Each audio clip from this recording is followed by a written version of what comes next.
এই জন্য সরকারের কি আন্তরিকতা আছে to hold a free and fair election? রাজনৈতিক দলকে ব্যর্থ প্রমাণ করার একটা প্রয়াস কিন্তু সরকারের রয়েছে। আবার সরকারকে থ্রেটও করছে যে 11 তারিখের মধ্যে না করলে তারা সরকারকে কি কি করবে। যে কথাটি বলা হয়েছিল যে দলগুলো নিজেরা সিদ্ধান্ত নিয়ে তারপর একটা সিদ্ধান্ত সরকারকে জানাবে, না হলে সরকার নিজে একটা সিদ্ধান্ত নেবে। আপনাদের মধ্যে তো আলোচনা হয়নি দলগুলোর মধ্যে। জামাত বলছে যে আপনাদের প্রস্তাব দেওয়া হয়েছিল কিন্তু আপনারা সেটাতে রেসপন্স করেননি।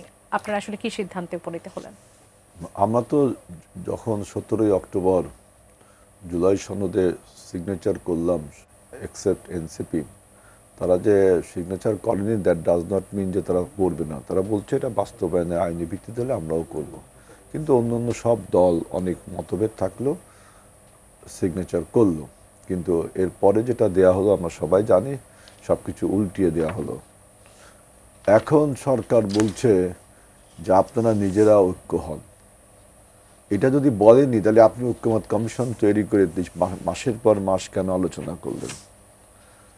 তাহলে বোঝা যাচ্ছে যে হয় ঐক্যমত কমিশন ফেল করেছে, অথবা ঐক্যমত কমিশনের বা ঐক্যমত কমিশন মানে কিন্তু সরকার, না হয় তারা আপনার ইচ্ছা করে এমন একটা আমাদের রাজনৈতিক দলগুলোর মধ্যে একটা অনৈক্য তৈরি করছে। কিভাবে? আমরা যারা গণ অভ্যুত্থানের শক্তি ছিলাম, অনেক তর্ক বিতর্কের পর কিন্তু আমরা জুলাই সনদে ঐক্যমত হয়েছিলাম।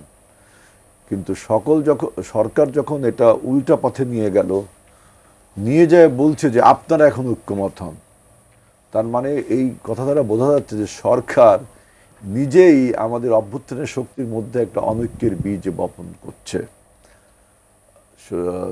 এবং অন্য একটি এই যে বলছে যে আমরা সবাই ঐক্যমতে সিগনেচার করলাম, আপনি সেই সিগনেচারের পেপারটা মুদ্রণ করলেন না, অন্য আর একটা জিনিস পুনর্মুদ্রণ করলেন, নোট অফ ডিসেন্ট সহ। এগুলো অনেক আলোচনা হয়েছে, তো এই সবগুলো আপনি পাল্টিয়ে ফেললেন।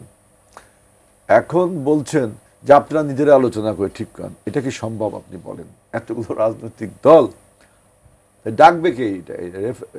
এখন যদি ওই জামাত ইসলাম দেখলাম রেফারির ভূমিকা পালন করতে যাচ্ছে, যে তিনি বাংলাদেশে মূলত রাজনৈতিক দল হলো বিএনপি এবং আওয়ামী লীগ। আওয়ামী লীগ তার আপনার সন্ত্রাসী কর্মকাণ্ডের কারণে রাজনীতি থেকে বিদায় নিয়েছে। এখন দ্বিতীয় সারি থেকে জামাত প্রথম সারিতে এসে উনি আহ্বান জানাচ্ছে। তো ওনারা কি তত্ত্বাবধায়ক সরকার, সরি অন্তর্বর্তীকালীন সরকার কি ওনাকে অন্যদের মধ্যে কোনো নেক্সাস আছে নাকি যে আপনি আহ্বান জানান? কিন্তু সরকার আমার বক্তব্য হলো যে এটা সরকারই তো আহ্বান জানাতে পারতো। সরকার যেহেতু এটা আপনাদের উপর ছেড়ে দিল, তাহলে কি আপনারা সরকারের সেই বিষয়টাকে উপেক্ষা করছেন? সরকার যেহেতু এটা রাজনৈতিক দলগুলোর উপর ছেড়ে দিল, কিন্তু আপনারা সেটাতে রেসপন্স করছেন না, তাহলে কি সরকারের এই আহ্বানকে আপনারা উপেক্ষা করছেন? না না, সরকারের কাছে যেখানে একমত হয়েছি, সরকার নতুন আরেকটি ইস্যু তৈরি করলো কেন? এই জন্য সরকারের কি আন্তরিকতা আছে to hold a free and fair election and to hold the reestablish the democracy? সরকারের কি আন্তরিকতা আছে? আমরা যেসব বিষয়ে ঐক্যমত হলাম, সিগনেচার করলাম, এরপরে আপনি চেঞ্জ করে দিলেন, এখন বলছেন আপনারা ঐক্যমত হন। তাহলে ঐক্যমত কমিশন ফেল করেছে, অথবা ঐক্যমত কমিশনের আন্তরিকতাই ছিল না, সরকারের আন্তরিকতাই ছিল না একটা ফ্রি ফেয়ার ইলেকশন করবার জন্য বা গণতন্ত্র পুনঃপ্রতিষ্ঠার জন্য। তিনি আমাদের গণ অভ্যুত্থানের শক্তির মধ্যে একটা অনৈক্যের বীজ বপন করে তিনি আসলে কি পেতে চান, তিনি কি কোন মাইলেজটা নিতে চান, এটা কিন্তু জনগণের কাছে একটা বড় প্রশ্ন। এখন 7 দিন সময় যখন পার হয়ে যাবে, 7 দিন সময় পার হয়ে গেছে, এরপর দেখেন পার হয়ে গেলে সরকার একটা সিদ্ধান্ত দিবে, আপনারা কি যে কোনো সিদ্ধান্ত মেনে নেবেন? তাহলে ঐক্যমত কমিশনে যেটা সিগনেচার করলাম ওটা কি বাদ? এটা বলেন, আপনারা কি সেটা নিয়ে তখন নেগোসিয়েট করবেন? হ্যাঁ, আমাদের যে ঐক্যমত কমিশনে যে 48 দফা সুপারিশে আমরা যেটা সিগনেচার করলাম, নোট অফ ডিসেন্ট সহ আরও যা কিছু আছে, এইটা যদি আপনি পাল্টাতে চান তাহলে আপনার আবার আলোচনা শুরু করতে হবে।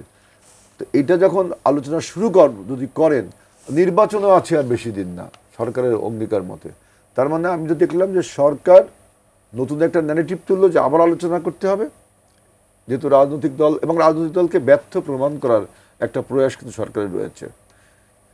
সব কিছু ডিসাইডেড হলো, এখন আবার বলছে যে আপনারা রাজনৈতিক দলগুলো আলোচনা করেন।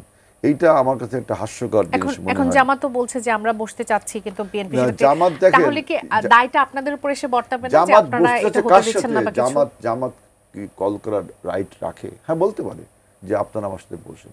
আমি তো বললাম দ্বিতীয় সারিতে থেকে আপনি প্রথম সারিতে উঠছেন একটা ভ্যাকুম তৈরি হয়েছে পলিটিক্সে, সেখানে এসে উঠছে আপনি এখন অন্য রাজনৈতিক দলকে উপর লেভারেজ দিতে যাচ্ছেন, এটা তো পলিটিক্যাল হতে পারে না। এই জন্য বলছি, দেখেন তারা আবার আপনার থ্রেট করলো যে 11 তারিখের মধ্যে তাদের যে 8 দফা এটা বাস্তবায়ন না করলে সরকারকে থ্রেট করছে।